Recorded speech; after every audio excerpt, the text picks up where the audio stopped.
Bonjour, ici Aurélie de Conscience Amoureuse. Je suis vraiment ravie de vous accueillir pour cette 5e vidéo qui va présenter le dernier langage de l'amour que j'ai à vous partager. Et donc ce dernier langage, c'est le toucher. Alors, le toucher, c'est vraiment un langage qui va probablement parler à beaucoup de monde, puisque en tant qu'être humain qui sommes connectés, il y a beaucoup de choses qui passent par le tactile.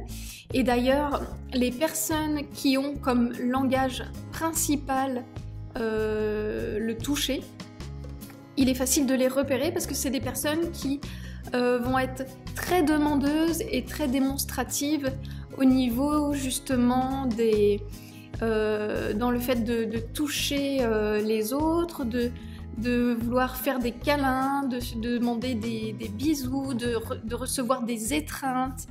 Et donc, le toucher dans la relation amoureuse peut vraiment, on va dire, se manifester sous différentes formes. Hein. Ça peut être juste un petit bisou dans le coin du cou ou une petite caresse au moment où vous croisez votre partenaire dans le bas du dos. Il faut dire que notre corps a plein de zones qui sont extrêmement sensibles, et d'ailleurs après on n'a pas tous la même sensibilité. Certaines personnes ont des sensibilités plus fortes à certains endroits du corps, alors que d'autres ce n'est pas du tout les mêmes.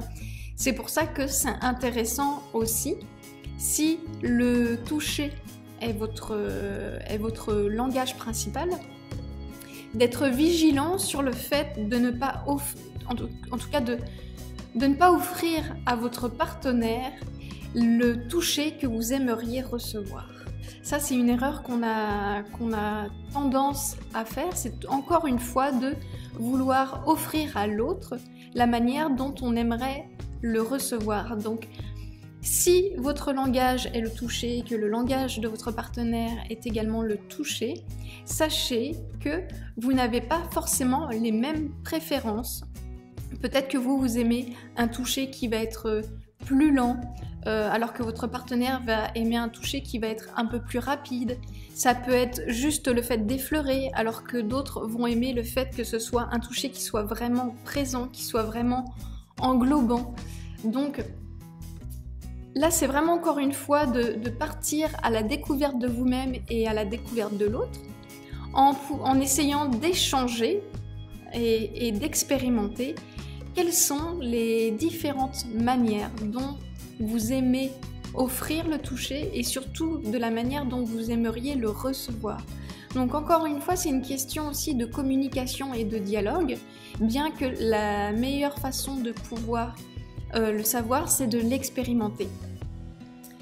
Donc, il y a un piège aussi à éviter, c'est de vouloir éventuellement imposer son rythme à l'autre, ou comme je disais, d'imposer ses caresses préférées, entre guillemets. Donc, c'est vraiment important de se mettre dans l'état d'esprit d'être disponible vis-à-vis de son partenaire, et donc de lui demander, de lui proposer d'échanger sur quelles sont ses préférences, qu'est-ce qu'il ou elle aime recevoir comme toucher, dans quelle zone, à quel endroit du corps. Donc, il y a forcément certains touchers qui vont demander beaucoup plus de présence et de temps. C'est pas la même chose de faire une petite caresse comme ça en se croisant et puis par exemple prendre un véritable moment dans le canapé où vous allez vous faire une belle étreinte pendant 5, 10, 15 minutes, ou même ne serait-ce que la relation sexuelle aussi fait partie justement du toucher. Et donc là, c'est quelque chose qui va demander peut-être plus de préparation, plus de cadre, ou pas, hein. C'est vraiment à vous vraiment de sentir et de ressentir aussi ce que l'autre a envie, ce que l'autre a besoin. Donc gardez à l'esprit que plus vous allez remplir le réservoir d'amour de votre partenaire, et plus votre partenaire sera disposé à remplir votre réservoir d'amour. Donc si par contre vous n'êtes pas une personne qui est tactile, eh bien ça va prendre peut-être un peu plus de temps, il va falloir y aller pas à pas pour aussi pouvoir respecter votre rythme, parce que c'est important aussi de pouvoir se respecter dans une relation.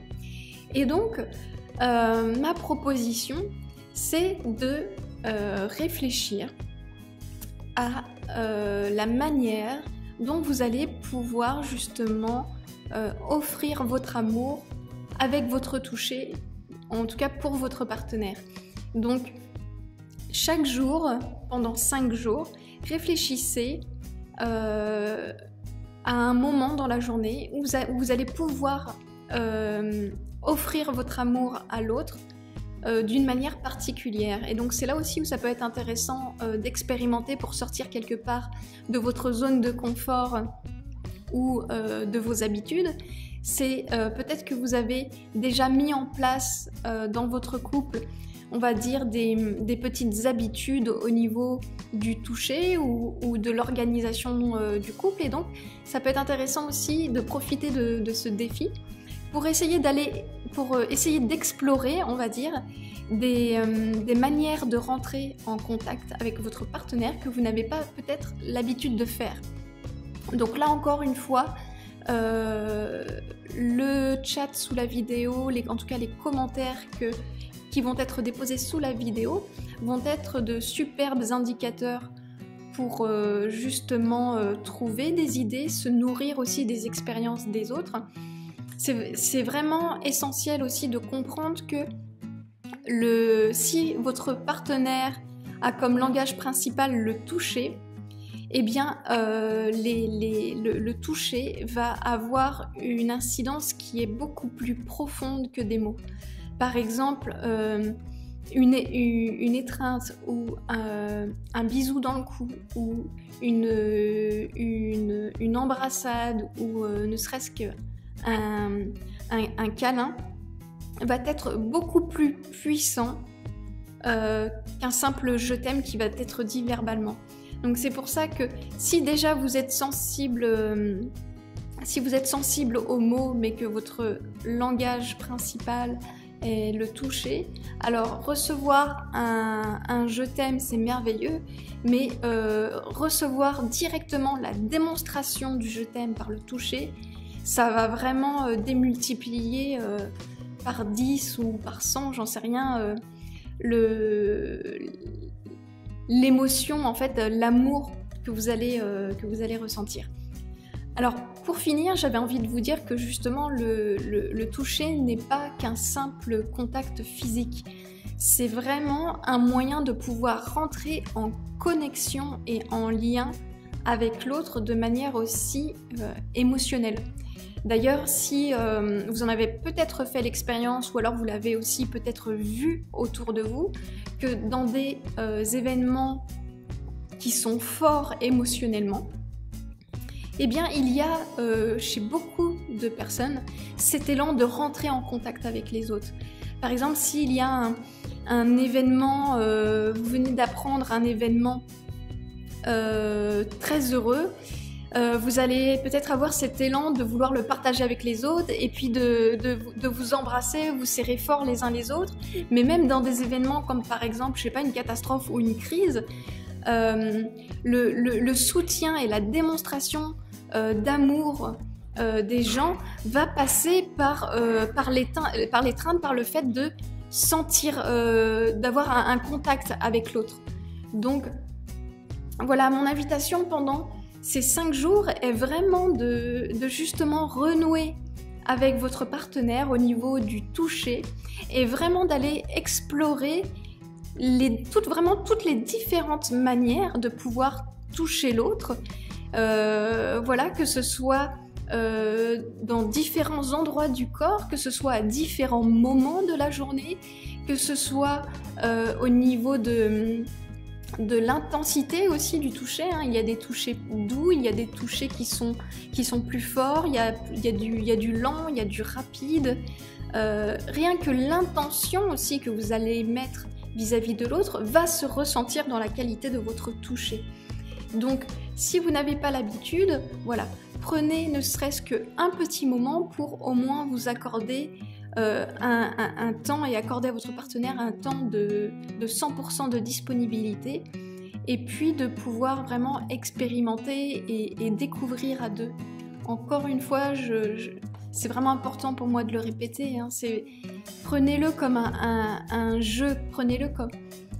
Votre couple est vraiment un espace de découverte, donc allez-y, soyez généreux, c'est vraiment le moment d'en profiter, vous êtes déjà en fait baigné dans cette énergie depuis plusieurs jours, donc gardez cette dynamique. Je pense que aussi depuis le temps, il y a eu des choses qui ont peut-être été guéries, d'autres qui ont permis de créer une connexion plus profonde, un lien plus profond avec votre partenaire. Donc continuez à entretenir ce lien et à célébrer votre amour avec le toucher.